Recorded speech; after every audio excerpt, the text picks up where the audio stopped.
Hello friends, ನಾವು ಈ ವಿಡಿಯೋದಲ್ಲಿ ಯುವನಿಧಿ ಅಪ್ಲಿಕೇಶನ್ ಸ್ಟೇಟಸ್ ಹೇಗೆ ಚೆಕ್ ಮಾಡೋದು ಅಂತ ನೋಡೋಣ.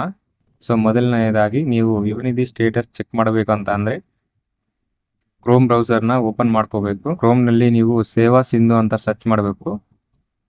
ಸೇವಾ ಸಿಂಧು ಅಂತ ಸರ್ಚ್ ಮಾಡಿದ ನಂತರ ನಿಮಗೆ ಫಸ್ಟ್ ಆಪ್ಷನ್ ಸೇವಾ ಸಿಂಧು ಕರ್ನಾಟಕ ಸರ್ಕಾರ ಅಂತ ಕಾಣ್ತಾ ಇದೆ. ಅದನ್ನು ಕ್ಲಿಕ್ ಮಾಡಿ. ನಂತರ ಈ ಥರ ನಿಮಗೆ ಒಂದು ಪೇಜ್ ಓಪನ್ ಆಗುತ್ತೆ. ಅಪ್ಲೈ ಫಾರ್ ಸರ್ವಿಸಸ್ ಅಂತ ಕಾಣ್ತಾ ಇದೆ. ಕೆಳಗಡೆ ನಿಮಗೆ email I D or mobile number ಅಂತ ಇದೆ. ಇಲ್ಲಿ ನಿಮ್ಮ email I D or mobile number ಹಾಕಬೇಕು. ನಂತರ ಕೆಳಗಡೆ ಪಾಸ್ವರ್ಡ್ ಅಂತ ಇದೆ. ಇಲ್ಲಿ ನಿಮ್ಮ ಪಾಸ್ವರ್ಡ್ ನಿಮಗೆ ಗೊತ್ತಿದ್ರೆ ಪಾಸ್ವರ್ಡ್ ಹಾಕಿ, ಇಲ್ಲ ಪಾಸ್ವರ್ಡ್ ಗೊತ್ತಿಲ್ಲ ಅಂದರೆ ಗೆಟ್ ಒ ಟಿ ಪಿ ಮೇಲೆ ಕ್ಲಿಕ್ ಮಾಡಿ ನಿಮ್ಮ ಮೊಬೈಲ್ ನಂಬರ್ಗೆ ಬಂದಿರುವಂಥ ಒ ಟಿ ಪಿಯನ್ನು ಇಲ್ಲಿ ಎಂಟರ್ ಮಾಡಿ. ಓಕೆ, ಈಗ ಕೆಳಗಡೆ ಕಾಣುವ ಕ್ಯಾಪ್ಚರ್ ಕೋಡ್ನ ಟೈಪ್ ಹಿಯರ್ ಬಾಕ್ಸ್ನಲ್ಲಿ ಆ್ಯಸ್ ಇಟ್ ಈಸ್ ಆಗಿ ಟೈಪ್ ಮಾಡಿ. ಈಗ ಕೆಳಗಡೆ ಸಬ್ಮಿಟ್ ಅಂತ ಕಾಣ್ತಿರೋ ಆಪ್ಷನ್ನ ಕ್ಲಿಕ್ ಮಾಡಿ. ಈಗ ಈ ಥರ ಒಂದು ಪೇಜ್ ಓಪನ್ ಆಗುತ್ತೆ. ಇಲ್ಲಿ ನೀವು ನೋಡ್ತಾ ಇರ್ಬೋದು, ಲೆಫ್ಟ್ ಸೈಡಲ್ಲಿ ಅಪ್ಲೈ ಫಾರ್ ಸರ್ವಿಸಸ್ ಅಂತ ಆಪ್ಷನ್ ಇದೆ. ಅದನ್ನು ಕ್ಲಿಕ್ ಮಾಡಿ. ನಂತರ ಕೆಳಗಡೆ ವೀವ್ ಆಲ್ ಅವೈಲಬಲ್ ಸರ್ವಿಸಸ್ ಅನ್ನು ಕ್ಲಿಕ್ ಮಾಡಿ.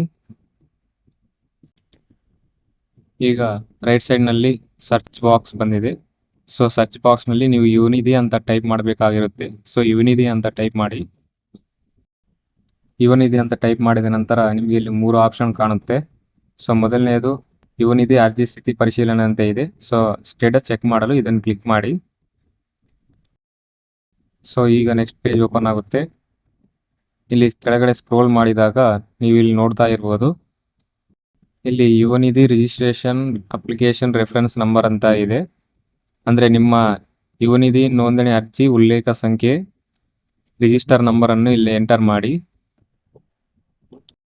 ಕೆಳಗಡೆ ತಿಂಗಳು ಆಯ್ಕೆ ಮಾಡಿ ಅಂತ ಇದೆ. ನೀವು ಯಾವ ತಿಂಗಳ ಸ್ಟೇಟಸನ್ನು ಚೆಕ್ ಮಾಡಬೇಕು ಅಂದ್ಕೊಂಡಿದ್ದೀರಾ, ಆ ತಿಂಗಳನ್ನು ಇಲ್ಲಿ ಸೆಲೆಕ್ಟ್ ಮಾಡಬೇಕಾಗಿರುತ್ತೆ. ನಾನು ಜುಲೈ ತಿಂಗಳ ಸ್ಟೇಟಸನ್ನು ಚೆಕ್ ಮಾಡಬೇಕಂತ ಇದ್ದೀನಿ. ಜುಲೈನ ಸೆಲೆಕ್ಟ್ ಮಾಡ್ಕೋತೀನಿ. ತಿಂಗಳು ಸೆಲೆಕ್ಟ್ ಮಾಡಿದ ನಂತರ ಇಲ್ಲಿ ಕೆಳಗಡೆ click here to get payment details ಅಂತ ಇದೆ. ಅದನ್ನು ಕ್ಲಿಕ್ ಮಾಡಿ. ಈಗ ಇಲ್ಲಿ ಲೆಫ್ಟ್ ಸೈಡ್ನಲ್ಲಿ ನಿಮ್ಮ ರಿಜಿಸ್ಟರ್ ನಂಬರ್ ಕಾಣ್ತಾ ಇದೆ ಹಾಗೂ ಪೇಮೆಂಟ್ ಸ್ಟೇಟಸ್ ಪೆಂಡಿಂಗ್ ಅಂತ ಇದೆ. ಪ್ರೆಸೆಂಟ್ ಸ್ಟೇಟಸ್ ಬಂದ್ಬಿಟ್ಟು ಡಿ ಬಿ ಟಿ ಪುಷ್ಡ್ ಅಂತ ಇದೆ. ಇಲ್ಲಿ ಅಪ್ಲಿಕೆಂಟ್ ನೇಮ್ ನೋಡ್ತಾ ಇರ್ಬೋದು. ಆ್ಯಂಡ್ ಕೆಳಗಡೆ ಸೆಲ್ಫ್ ಡಿಕ್ಲೇರೇಷನ್ ಬಂದ್ಬಿಟ್ಟು ಎಸ್ ಅಂತ ಇದೆ. ಇಲ್ಲಿ ಪೇಮೆಂಟ್ ಸ್ಟೇಟಸ್ ಬಂದ್ಬಿಟ್ಟು ಪೆಂಡಿಂಗ್ ಆ್ಯಂಡ್ ಪ್ರೆಸೆಂಟ್ ಸ್ಟೇಟಸ್ ಬಂದ್ಬಿಟ್ಟು ಡಿ ಬಿ ಟಿ ಪುಷ್ಡ್ ಅಂತ ಇದ್ರೆ ನೀವು ಯಾವುದೇ ರೀತಿಯ ವರಿ ಮಾಡಿಕೊಳ್ಳುವಂತಹ ಅವಶ್ಯಕತೆ ಇರುವುದಿಲ್ಲ. ನಿಮಗೆ 100% ಅಮೌಂಟ್ ಬಂದೇ ಬರುತ್ತೆ. ಇಲಾಖೆಯಿಂದ ಅಮೌಂಟ್ ರಿಲೀಸ್ ಆದ ತಕ್ಷಣ ನಿಮ್ಮ ಖಾತೆಗೆ ಬಂದು ಕ್ರೆಡಿಟ್ ಆಗುತ್ತೆ. ಅಲ್ಲಿವರೆಗೂ ವೇಟ್ ಮಾಡಬೇಕು ಅಷ್ಟೇ. ಈಗ ಆಗಸ್ಟ್ ಮಂತ್ನ ಸ್ಟೇಟಸ್ ಚೆಕ್ ಮಾಡಬೇಕು ಅಂದರೆ ಸೆಲೆಕ್ಟ್ ಮಂತ್ನಲ್ಲಿ ಆಗಸ್ಟನ್ನು ಸೆಲೆಕ್ಟ್ ಮಾಡ್ಕೊಳ್ಳಿ. ನಂತರ click here to get payment details ಮೇಲೆ ಕ್ಲಿಕ್ ಮಾಡಿ.